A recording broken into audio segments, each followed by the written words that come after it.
الله كلكم تكونون بخير. اليوم حلقة جديدة وفلوق جديد، خليكم ويانا للأخير، لا تنسون اللايك والاشتراك بالقناة. طبعا هاي المنطقة مثل ما قلت لكم بيها هواي قنوات، فبنفس الوقت بيها هواي جسور، يعني كل مسافة كل تقريبا 50 60 متر جسر للعبور، وهذا كلش شيء حلو جميل. تشوفون بعد الجسور كلها قديمة وحلوة، يعني كلش شيء كلش حلو.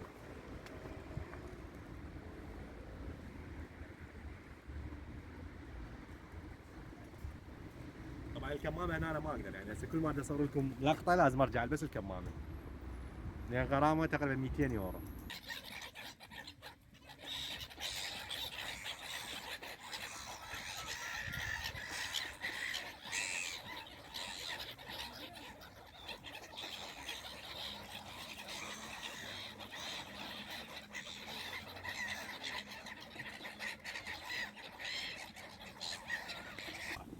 طبعا عندنا ناس لاحظون هذا هنا، انا اشوف القناه مال مي هاي ثاني او ثالثه او 10 قناه، ما شاء الله انه هواي زين. هاي طبعا تمتد، طبعا هاي القنوات نهايتها تكون ببحر الشمال. زين، لا تلاحظون هاي المساكن، هاي البيوت مكنوش وقعدات خرافيه. طبعا هيك ايام تبدي الطائرات الشراعيه، تبدي تطير، يعني هيك ايام هيك اجواء من يكون الهواء ناصي، من تكون جو مشمس، الطائرات الشراعيه تطلع تطير، يعني دائما نسمع اصوات. طبعا هاي مثل كلها هاي راح تصير قوارب، يعني بعد فتره راح تصير كلها قوارب وناس تطلع تصيف، وهنا الحدائق هاي صورنا من الحدائق هاي من هنا. شوف هاي الحدائق كلها تنترس عالم، ليش تصير بيها؟ لان اجواء حلوه وعطله مدرسيه، فالناس تتجه لهاي الاماكن وتصير بها مناطق شوي.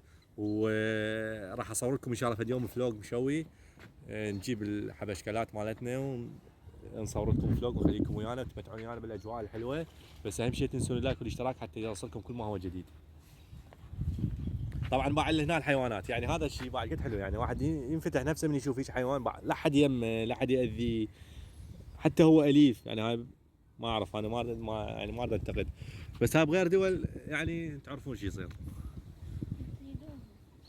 بس هاي ممنوع السباحه هنا، هاي السباحه ممنوعه هنا، يعني تخافون على هذا.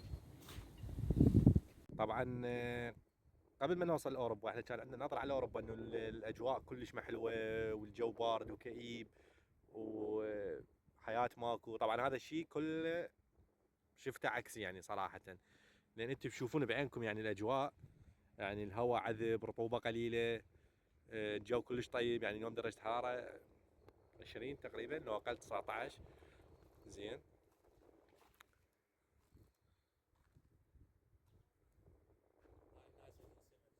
هاي هنا يصيدون سمك في البحيرات، بس طبعا صيادة السمك هنا تصير لازم شنو؟ بإجازة، يعني ممنوع أي واحد يجي يذب سنارة ويصيد، لازم إجازة وتدخل دورة على الصيد وتعرف القوانين وتعرف حماية الحيوان لا لا، هي ما ممنوع على أحد، بس أي شخص يقدر يروح يعني يدخل دورة بسيطة يمكن تكلف 20 يورو، بس شنو؟ انه تصيد وبأي بحيرة بأي مكان تقدر تصيد، بحر بحيرة، لأن احنا عندنا هنا بحر قريب علينا موجود. فهذا الشيء يعني حلو، يعني قانون، يعني دائما يحاولون يقللون من الصيد الجار.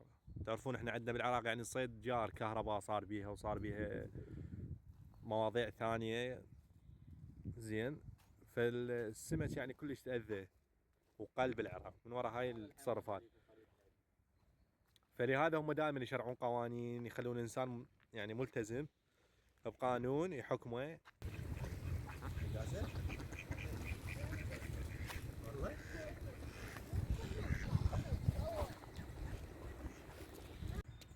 اصدقائي الحلوين، لا تنسون اللايك والاشتراك بالقناه، طبعا حتى يوصلكم كل ما هو جديد وكل معلومه جديده وكل استفسار جديد تحبون تعرفوا عنه رومانيا.